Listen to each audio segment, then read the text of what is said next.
liftoff. The clock has started. Roger, 0G. I feel fine. Godspeed, John Glenn. Houston, Tranquility Base here. The Eagle has landed. Roger, Tranquility. We copy you on the ground. New possibilities are opening up for scientific cooperation between countries. 2, 1, 0. Liftoff. Americans return to space as Discovery clears the tower. Discovery, go and throttle up. Discovery, Roger. Go for deploy. Thanks, Karen, and to everybody in the shuttle program. The crew is go for launch. Roger. Nice to be in orbit. We have followed in their footsteps to get us where we are today.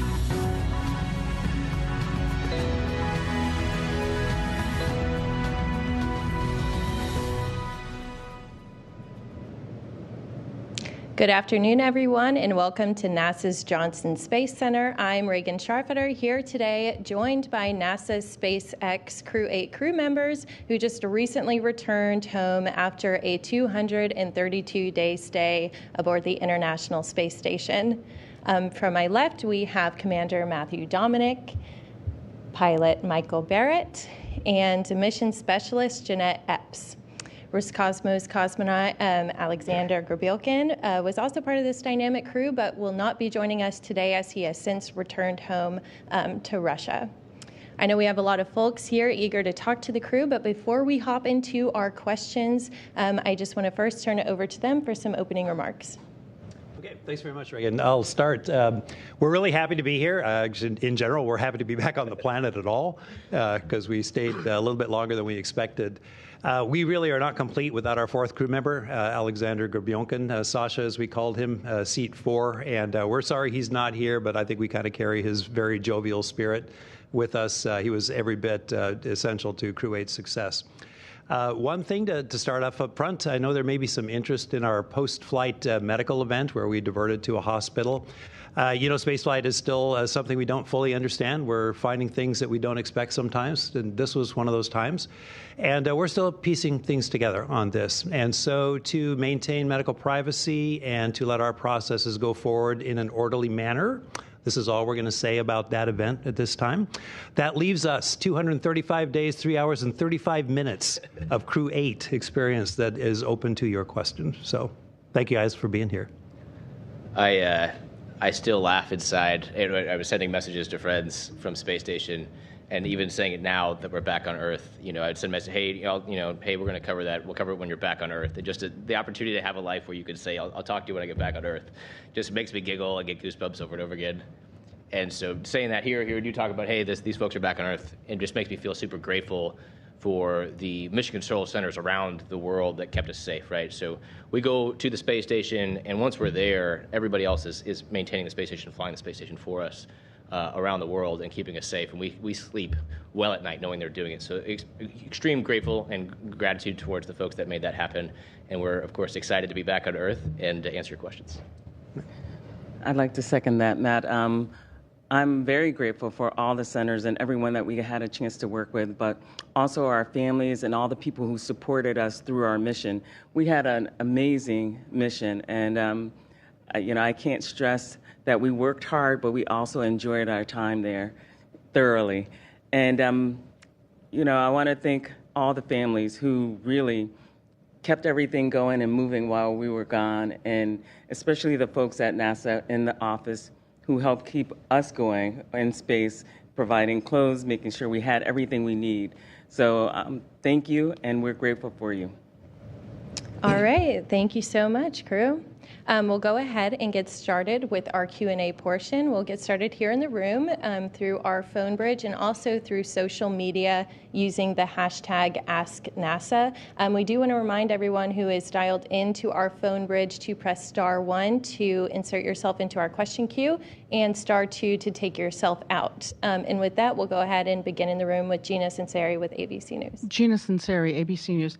Thanks for addressing the elephant in the room, but I know you said you're not comfortable talking about this, but medical research is key to the space station's mission. So why do you not want to talk about what the issue was when you landed and why you had to make a detour for an extra Well, to checkup? be sure, I did not say I was uncomfortable talking about it. I said we're not going to talk about it. As you may know, I'm a medical doctor. Space medicine is my passion, to be real honest. And how we adapt, how we experience human spaceflight is something that we all take very seriously. In the fullness of time, we will allow this to come out and document it. For now, medical privacy is very important to us. We maintain that always in many things we do. The same with due process. So both of those really negate our ability to talk about it today. So that's really it for today. One of the things that I've heard from other astronauts coming back is about the readjustment time when you land. Chris Hadfield said it was 1 day for every day he was in space. Do you guys find it's the same? Or are you fully recovered yet? We're not at 235 days yet. Not even close. I haven't been back. I think we're at, what, plus 14, 15, somewhere in there? 14. I've been fascinated by it. I'm a first-time flyer and fascinated by the readaptation. Big words. And it's the little things, like the big things you expect, right? Being disoriented, being dizzy. But the little things, like just sitting in a hard chair, right? My backside is not really sat in a hard thing for 235 days. And as part of some research activities, I've had to go sit on a bike for a long period of time, but it's rather uncomfortable, right? And I did not expect that, right? That wasn't in a book I read. Hey, you're going to space, it's going to be hard to sit on a hard chair, right? So it's been entertaining. I remember like the third or fourth day after we got back, we were sitting outside in our patio with my family eating dinner, and I wanted to be a part of the family and be there with the activities, but I could not sit on that hard chair anymore. So I just laid a towel down on the ground outside in our patio, and I laid down so I could be part of the conversation. But I was not going to sit anymore. So little things like that are surprising to me. But every day is a cool progression in that regard. One of my other crewmates mentioned, she came back before I did, and she said, "Yeah, today I'm 100%. Today I'm 100%." And then, but the next day felt better. So it's a very slow progression. Well, and everyone's different, and that's the part that you can't predict. You don't know, one issue Matt may have, I may not have, but I may have several things that he doesn't have. Yep. And so, and we did different experiments on board, and so like I did a lot of T2 and ARED, and he did different things. So we don't know how we're going to respond when we return and how fast. And every day is better than the day before, and that's all we can predict. Every day is better. All right, we're going to go over to our phone bridge, starting with Jonathan Suri with Fox News. Thanks so much for doing this. Since you all are willing subjects on the effects of long-duration space flight, what would you say are the health effects that we as humans have learned how to overcome, and what would you say are the biggest challenges that we still need to resolve for long-duration space missions? Ask the medical expert in the room. Well, it's kind of what I do, and yet I can tell you that there's some answers we don't have. So some we do.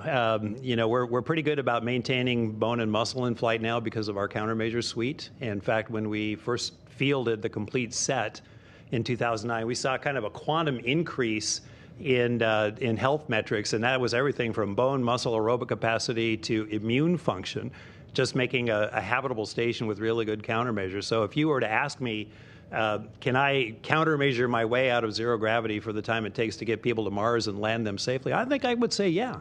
Give me the same loads, the same equipment, and the same time to do it. I think we're kind of there.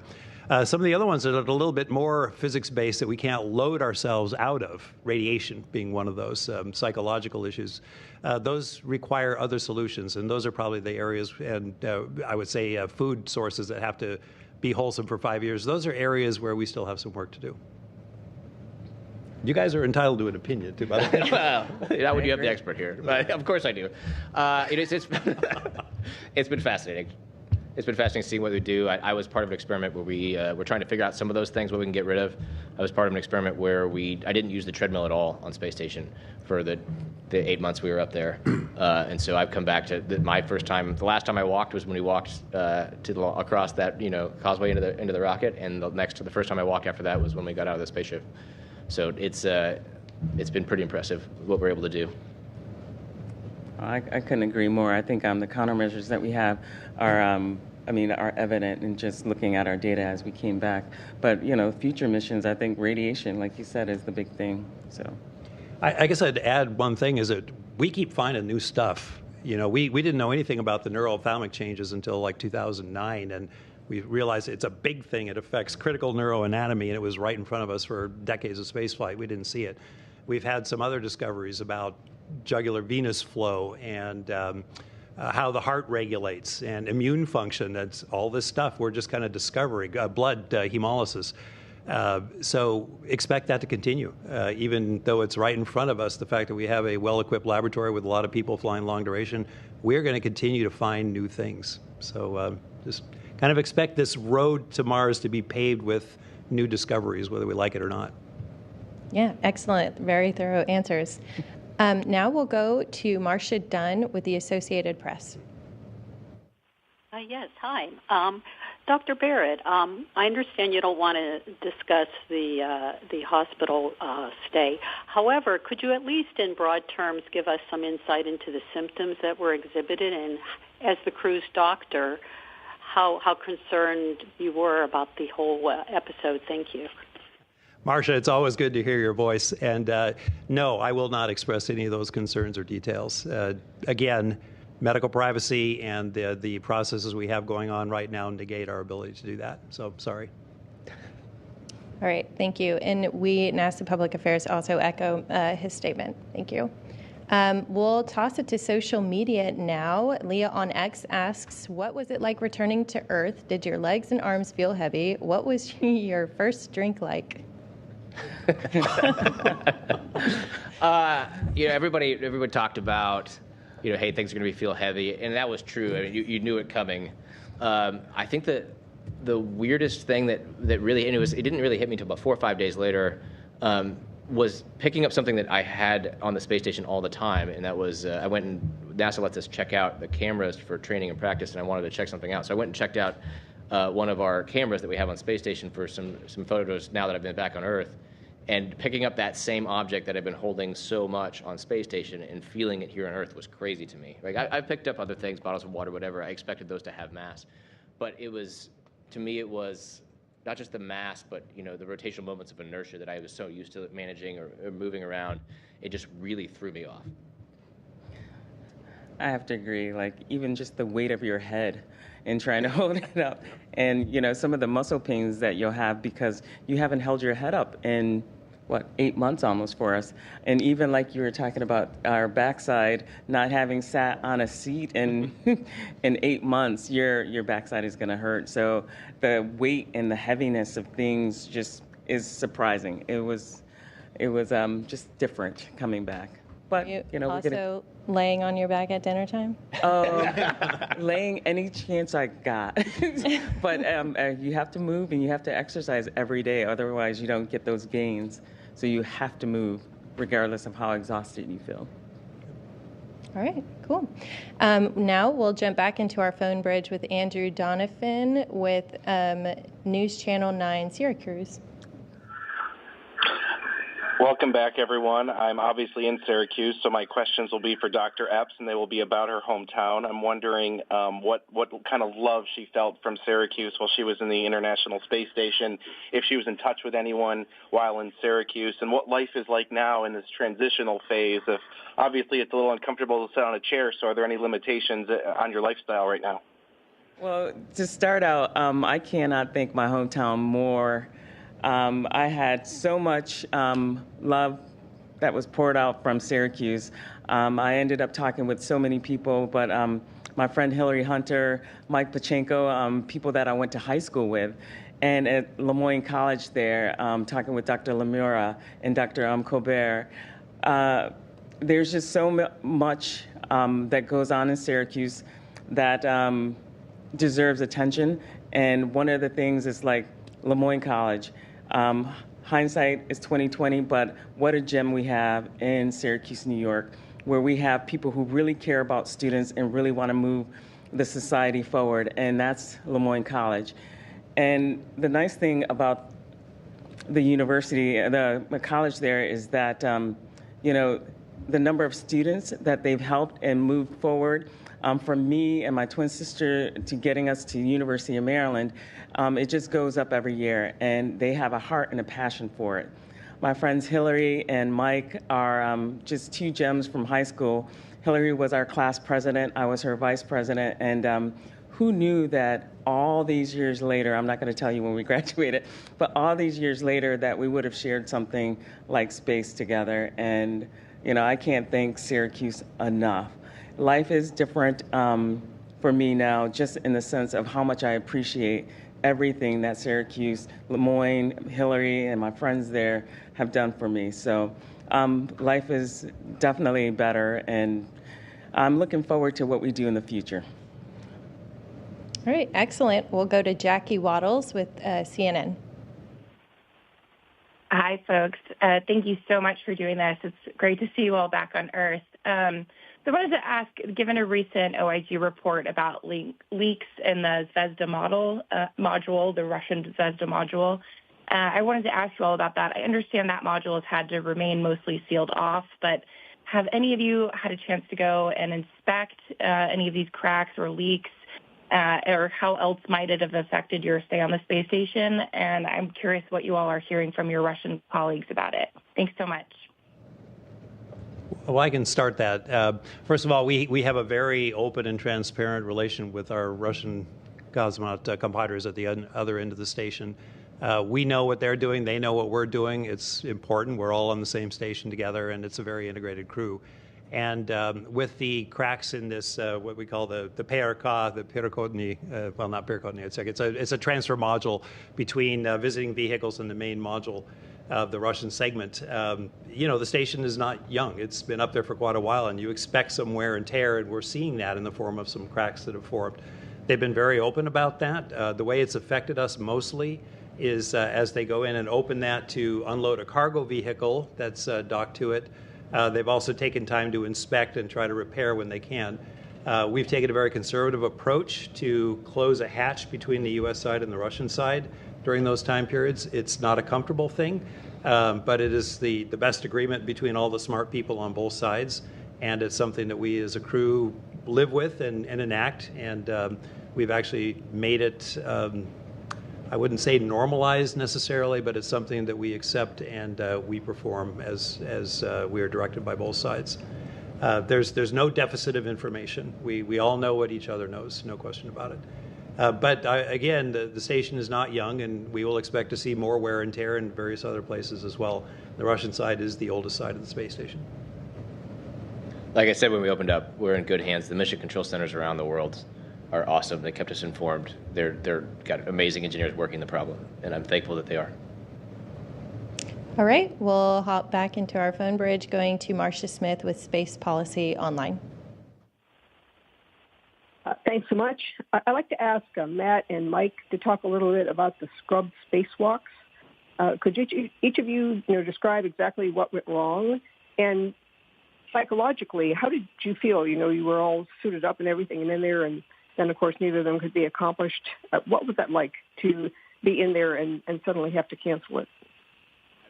I would start off by saying psychologically, we go right there. You spend years training. You listen to your instructors that are awesome here at Johnson Space Center around the planet, helping you get ready to go do a spacewalk. You stay up late at night studying to get ready for a spacewalk, or in the MBL training over and over again, studying your procedures. Of course, there's no surprise there that there's frustration that you spent all that effort, all those years, and you're in the suit ready to go outside, and then you don't. So clearly, frustration would be psychologically there, and that's obviously how I felt. And then it's one of those things like your spacesuit that you're wearing is, I don't really think about it as a spacesuit in that case. I think about it as a spaceship, right? Everything you have, it's a little baby spaceship. And you're going to go outside your space station, and it's got to provide you with everything that the Dragon does or the space station does, except this little mini thing just for you. It's your personal private spaceship. And so 1,000 things have to be correct, and that day we didn't have all 1,000 things ready to go, little pieces of the puzzle. And so we made the right decision, the right call not to go outside. I would say that we've actually gotten maybe more comfortable with aborted launches than aborted spacewalks. We had the Soyuz that aborted about, a minute before launch while we were up there. That's a big pucker factor, but you don't take a ship into space unless she's good and ready. Yep. The same is true with every system with a spacesuit. And so we had two of those events where there were suit issues or hardware malfunction, or in our case, a spewing umbilical, which was quite dramatic, actually. So it was a no-brainer. We're not ready to do this. The hardware is talking to us, as we often say, quoting Wayne Hale. It was talking really loud those 2 days. So it was a pretty clear indication. And like I say, this happens. So. All right. So obviously frustrations are just, an occasional, part of the human experience. But on the opposite side of that, something that gave all of us so much joy during your mission is your photography, Matt. So has this always been a passion of yours, or is it something you kind of developed while you were on station, seeing Earth, as this tiny blue marble? Well, I mean, it wasn't just my photography. There was a lot of photography happening on Space Station. I saw the number earlier today, like something like 600 some odd thousand pictures between the whole crew, just on our Expedition 71 part, which is a lot of imagery, especially since we had some new cameras on board, which have bigger file sizes. So my apologies to our folks who do all the processing. How much data that we generated was quite a bit. I think we had to go buy some new hard drives. We were also super lucky as a crew to have some really incredible phenomena, right? So we're at a solar maximum going on, so the aurora was insane. It's like one of the top searched terms on the internet this year. We had a solar eclipse, right? What else? What other phenomena? We had a comet. Like, come on, a comet? Like, Atlas, yeah. I get to see a comet, incredible aurora, like solar eclipse, and I felt. I think we all felt an immense sense of responsibility to share what we see with, what do we have, 600 some odd people have been in orbit in human history. And I feel an immense sense of responsibility to share what we see to the best of our abilities with everyone on Earth. Yeah. All right. Let's go back into our phone bridge with Stephen Clark with Ars Technica. Thank you for taking my question. Welcome back to Earth, to Crew-8. I think my question is a follow-up to Marcia's question earlier about the spacewalk. Dr. Barratt, you mentioned the spewing umbilical. Just curious, have you heard any results of the investigation into that? Is that, a consequence of hardware aging, suits aging, or procedural error, or, what caused that? And for Matt, also, on the first spacewalk attempt back in June, it was NASA reported a suit discomfort issue. What were you feeling in the suit as you were preparing to go outside? Thanks. Well, to start with the leak that we had, it definitely wasn't a procedural error. We have a lot of people watching us walk through the procedures, and so everything was pretty tight there. But it was definitely a hardware issue. There was a little poppet valve on the interface that didn't quite seat. So really the question became, why didn't that seat? I think we solved that problem by changing out the whole umbilical over the fullness of time and doing a lot of troubleshooting. We realized that was probably the best thing to do. By that time, we'd gotten to a period in our mission where it wasn't really practical to start the whole EVA campaign again, so we kind of stopped that. But it's not a secret. The system is not young. None of our spacesuits are spring chickens, as we would say, and so we will expect to see some hardware issues with repeated use and not really upgrading. So again, it's one of those things that we are always at every second or every point in a process ready to stop or ready to turn another direction or work a contingency procedure, and that is exactly what we did. With regard to your second question, we're still reviewing it and trying to figure all the details out. Yep. All righty. Vita on X asks, how do you see life now, and how has the mission changed your outlook on Earth before versus after? Gosh. Well, I just wanted to add one thing. You and Tracy handled your situation with they deserve it's commendable. And it was amazing how, if you think about it, how Tracy got the hatch closed and got the SU back on and how they handled the situation. So we had an interesting time on the station, to say the least. But the work that was done was amazing, and the way things were handled, we couldn't have, I don't think Tracy and Mike could have done anything better, or Matt, in any situation. So looking at all these crazy events and cool things that happened, for me, my outlook has changed in such a way that, rather than getting to this major event in life and feeling like, oh, what's next? I kind of feel like I really want to take it all in and kind of digest what just happened. It was amazing. beautiful seeing the Earth from that vantage point. But for me, one of the big things is that now I want to see trees. I want to see people. I want to touch things and experience things here on Earth more than I did before.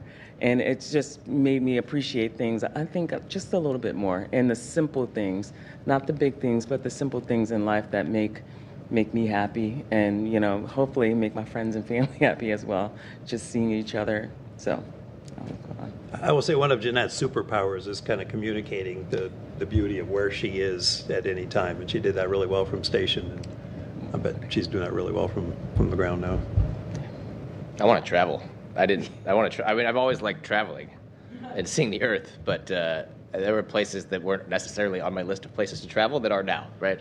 There were certain I remember I have distinct memories of screaming over the Earth and looking out the window and seeing parts of South America that I never thought would be a cool place to travel, but the mountains there in the western side of South America is incredibly beautiful from space, and so I want to go see it in person. There are a whole bunch of other lists, but we don't have enough time to talk about it. Yeah, I can only imagine. We'll go back to our phone bridge with Robert Perlman with Collect Space. Thank you for taking my question. At the end of your mission, you had an extended, I think, about 2 weeks of weather delays before you could come back to Earth, and I'm curious if that was a point of frustration, or did you see it as bonus days in space, and how are those extra days handled? Do those become extra days off where you can just look out the window, or do they put you back to work, or how does that manage that when you don't know when you're going to be able to come home?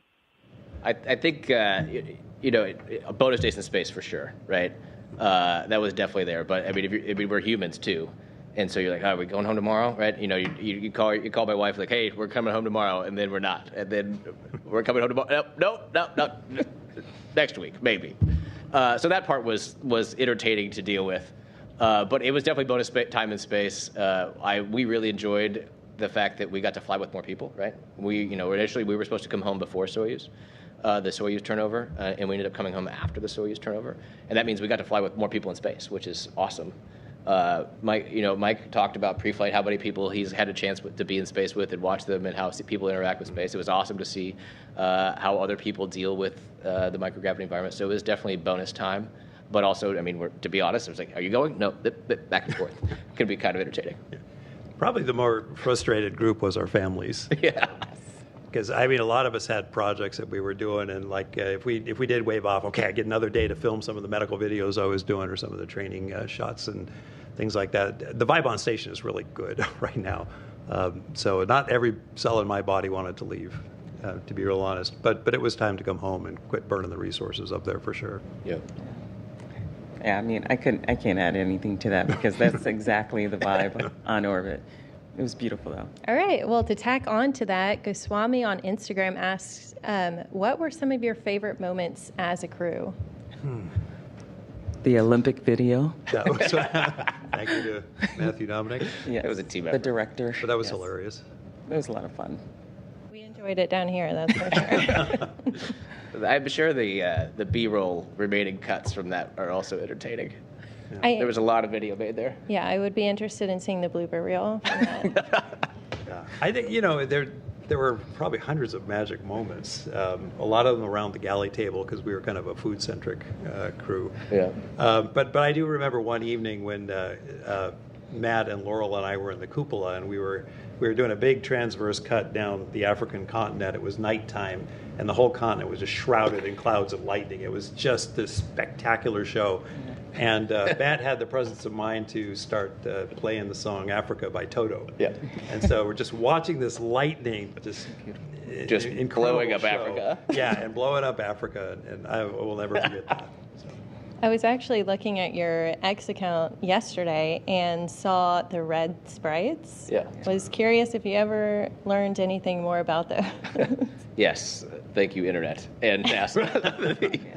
Well, we were lucky. I was just leaving the camera on intervalometer and taking some night time lapses and was going through images, and actually folks on the ground would go through all of our imagery that we take outside. It is shared with the world publicly I don't remember the URL. I think it's EOL something. You can go search it on the internet.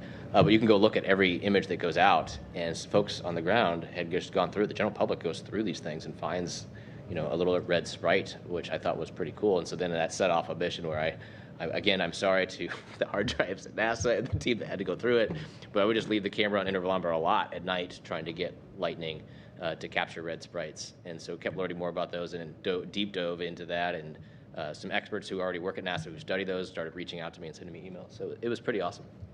Excellent. Matt was kind of like a sprite magnet, though, because a lot of people fly and never see one or never capture one. We probably got, I think, 4 or 5 that I know of. Yeah. I haven't gone through all 300 some odd thousand. We have to give our ESA counterparts credit too. They were looking at these sprites as well that come out of the lightning storms. So there's a lot of people at NASA and ESA working these issues. So it's important to capture them so that they can do further analysis. Yeah. Excellent. All right, let's go back to our phone bridge with Bill Harwood with CBS News. Yeah, thank you very much. This is a question for Mike. You mentioned that the water leak in the spacesuit umbilical was, I think you said it was dramatic. Does that mean like a trickle? Was it more like a hose pipe? I'm trying to picture how much water was spewing out into the airlock. And the second part of that question is, they're talking about doing some EVAs in January. I mean, is the umbilical work, as far as you know, and I realize you might not be directly in the picture today, but is that umbilical work and resolution pretty much complete? Do we think the suits are ready to go now? Just curious what you know about that, and then the nature of the leak. Thanks. Yeah, no worries. Hey, Bill. Good to hear your voice as well.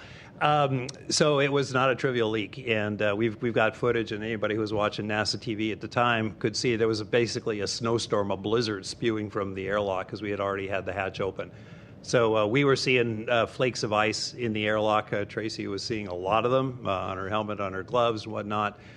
So it was a very, dramatic is the right word, to be real honest. I think literally Tracy's actions were nowhere short of heroic to be able to remate that umbilical with her hands covered with ice and then, kind of being vision impaired. And getting the airlock closed was kind of me grabbing her legs and using her as an end effector to lever that thing closed, and she just made it happen. So yeah, there was a bit of drama. Everything worked out fine, and again, normal processes and procedures saved our bacon. I think our suits are in good shape. We, in fact, did some work on them just before we left as well, but I think we're leaving them a brand new umbilical, a really clean interface on that side where we had the problem, and the suits are charged and really ready to go. So I think we are more than ready for the next EVA campaign. I just wish we were doing it. So is next time. We'll go back to Marcia Dunn with the Associated Press. I'm wondering, did any of the three of you offer to spend a year in space and give up your seat for Senator Butch so that they could get home quicker? Was that even part of the discussion at one point? Thanks.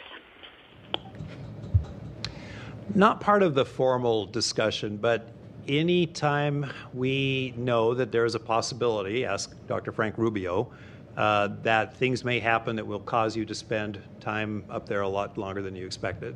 Mark Van Hise is another one. So that is always kind of discussed with people ahead of time. If there's a possibility, would you be willing, just kind of to gauge how to make those operational decisions. But we really didn't get to that point. Obviously Butch and Sonny left for a 3-hour tour, so to speak, an 8-day mission, which turned out to be longer. But happily, they're both space station veterans. They're not just veterans, but very good at what they do. And it wasn't that difficult for them to eventually, as the situation unfolded, realize that they were going to spend that much time up there, acclimatized to it. And, they're basically long-duration crew members now. It was a fairly organic change for them. So we really didn't have to go into that discussion. All right. Amir on Instagram asked, during your time in space, what was the most surprising thing you learned? And that can just regard anything, about each other that you thought was interesting or, just the mission in general. That's a great Jeanette question. Well, there's so many things. I mean, one of the things that I did was I tried to talk to as many people as I could, and we had this new system where we could have audio and visual and chat with people, but showing people a view out the window and their reaction to seeing that, and was a surprise to me how much interest people who never really thought about space, how much interest they had in seeing out the window, and just the gasp that they would have just seeing that view. So I think telling people about space and talking about it through Matt's photos, through Mike's videos, through all of these different means are necessary. And just to get people involved and know what's happening in space. A lot of people actually want to know more than I was surprised that they wanted to know. Very, very surprising. Well, that's a great transition into our last question, which does come from Kelly on X, who asks, what would you say to the younger generation of folks who are aspiring to become astronauts one day?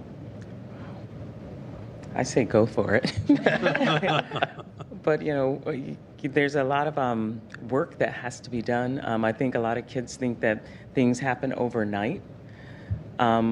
They don't. You put in the time and effort, you do the studying, learn what you don't know, and then try to learn more. Find people who are immersed in it, like people who know the medical side, like Mike, and understand what they're getting into. And I think they need to pursue their dream. You may not make it to space, but you will make it way further than if you had never pursued that dream. So. Well, that's a great note to end on. So I think that we'll go ahead and conclude today's news conference. Again, I just want to, extend a big thank you to the crew for joining us today, and we're so excited to have you back here on Earth. I also want to send a big thank you to all of our participating media and for all of you who joined us today on NASA Plus. We'll see you next time.